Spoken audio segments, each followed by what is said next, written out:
Hello and welcome back. Today let's discuss with you the clock method. This is a method I use regularly with clients who are suffering from both anxiety and depression. One of my former clients helpfully referred to it as the brain dump method, but I use the word clock so that the user doesn't forget that this is time controlled, and that time control is really important.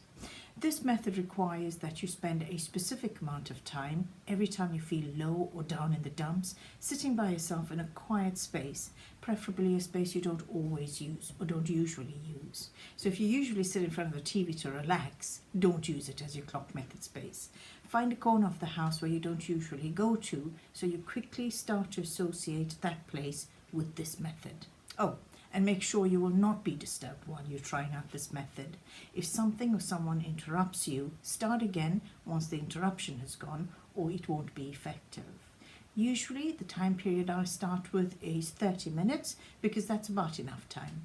30 minutes is actually quite a long time. You will need some sort of alarm set for 30 minutes. The alarm must be very audible, so it has to be close by. Get a chair, put it in your quiet space, sit down and get comfortable. If you're looking out the window, make sure the curtain is drawn so you don't get distracted. Try to close your eyes, if possible, to avoid any distraction.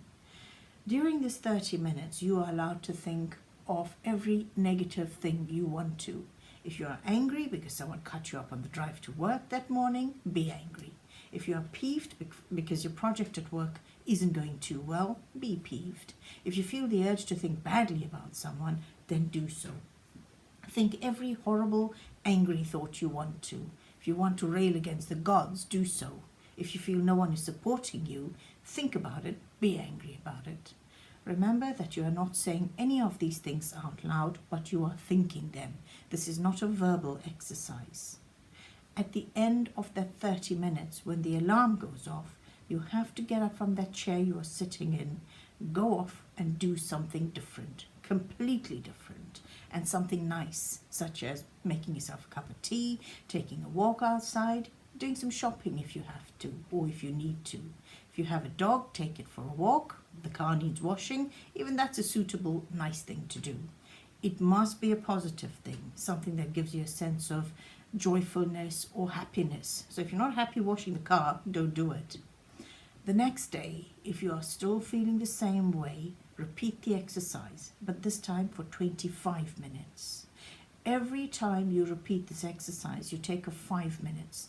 And seeing none of my clients ever went below 10 minutes, I can honestly say I don't know what happens after that. It's important that you bring the time down each time you use the method, and if you've reached, say, 15 minutes and find that your brain just doesn't want to think any of these thoughts anymore, stop. Do your positive thing though. You must still do it because it's a reward for you having endured a period of directed and total negativity. Here's the thinking behind this method. No one ever tells us to stop smiling or to stop being happy or to stop laughing. We are encouraged to think positively all the time and to be positive. That's great, and we know there's power in positivity, but we are not made up of all things positive. We all have a negative side to us as well. We get angry, frustrated, fed up, hurt. We cry. I know a few men have punched holes in doors and walls, which I don't recommend because of the intensity of their negative feelings. But mostly we try to stop ourselves feeling this negativity because it's bad, it's destructive, it's not constructive. And therein lies the problem. We have to give vent to our negative sides in the same way that we allow our positive sides to show. But we want to be more in control of our negative emotions, and that's why this method is effective, because it allows us to give vent to our negative thoughts and feelings in a contained space, in a controlled way, and for a specific amount of time only.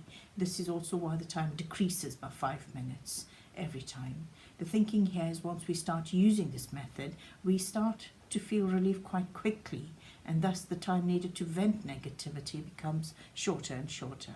You're giving yourself permission to be negative, even for a short while, so you don't have to feel pressure or guilt at feeling at what you are actually feeling. Usually, by the time the 10-minute span is reached, my clients report that they no longer need to use the method because they feel so good, and only occasionally afterwards need to use it. but it's there as a tool to be used to bring relief whenever you need it. Think of yourself as having a toolbox in your hands, and all these methods that I talk about are tools to be kept in that toolbox, to be brought out when they're needed. One last thing.